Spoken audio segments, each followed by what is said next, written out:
Hi, my name is Emma Yang. I'm the founder of Timeless, a startup and mobile app that empowers Alzheimer's patients to live better daily lives, and I'm also a high school student here in New York City.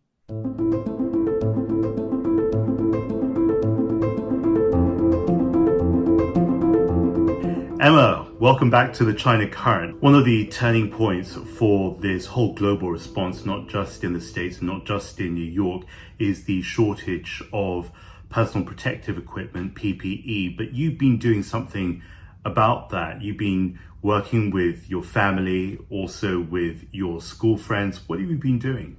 I've been getting all these fabrics from online. We've been ordering a bunch of fabric and we've been cutting those out into making them into masks.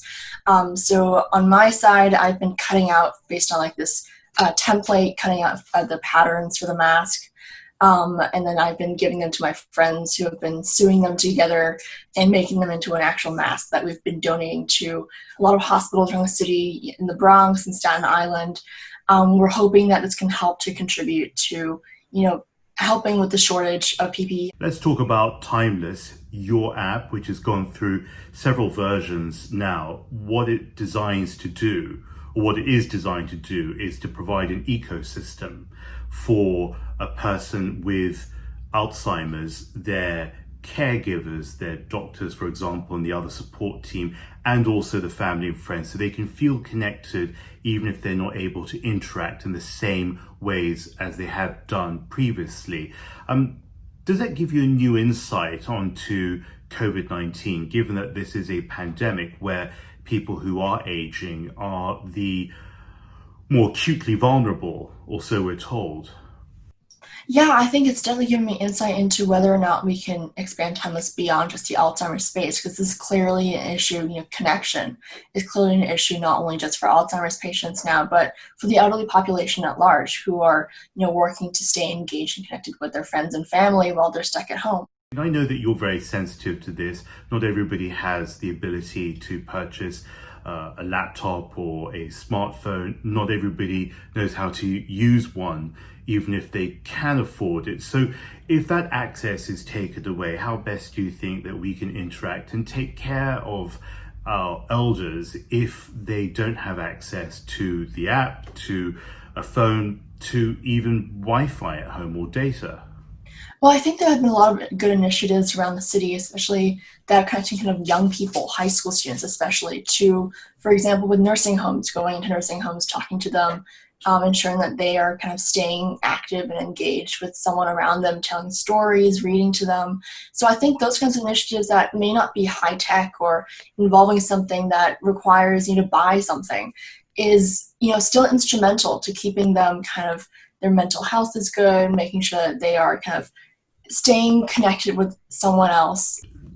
Out there's been a lot of narrative about people of East Asian descent, people who look like you and me. Maybe they're Chinese, maybe they're not even from China. But there has been some commentary about the singling out, the labeling, the stigma, in some cases, the verbal and physical attacks, because they're associated with Asia, with looking Chinese, so to speak, and therefore being associated with the origins of the first outbreak, that we don't know where it started, but we know that the first major outbreak was in Wuhan in China. Is that something that's touched you yet?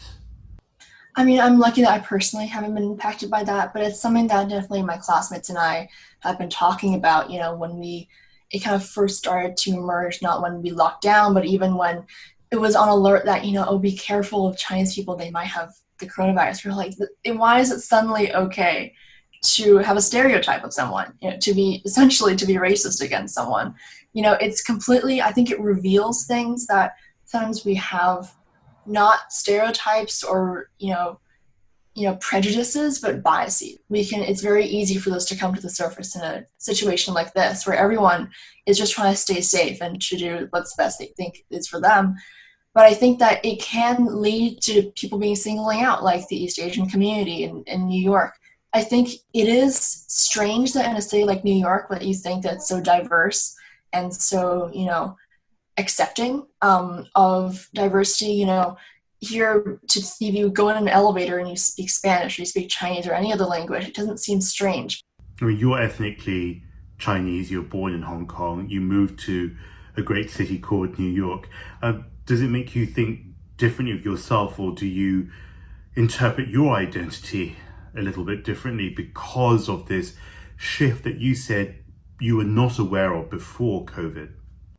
I think my own identity has not really been influenced by the fact that these have been happening, because I know that I'm not in the wrong because I'm Chinese. I know that, this should not impact me, but I think it's important that we maintain the fact that we are Asian, and that is not a problem, and that's not necessarily something that should set us apart. We're all part of New York and we're all Americans. I'm going to finish off by asking you about you and Timeless and the future. 12 months ago, we were standing on a street outside in New York downtown somewhere. It was freezing, I remember that day. And we went inside and we filmed. Has anything changed because of COVID or in the last 12 months of living in terms of your ambitions for that next step? So what does Emma want to do now, and has it changed because of COVID? I think right now it's definitely been kind of a bit more apprehensive about the future. I still want to, pursue AI as a career and in academics. Yeah, I'm hoping that things will be able to return to normal. I mean, if they return to normal, I think our normal is going to be different after this. The China Current continues its special coverage on the coronavirus outbreak. Go to our social media at The China Current and our website for interviews, videos, and podcasts. I'm James Chow. Thank you.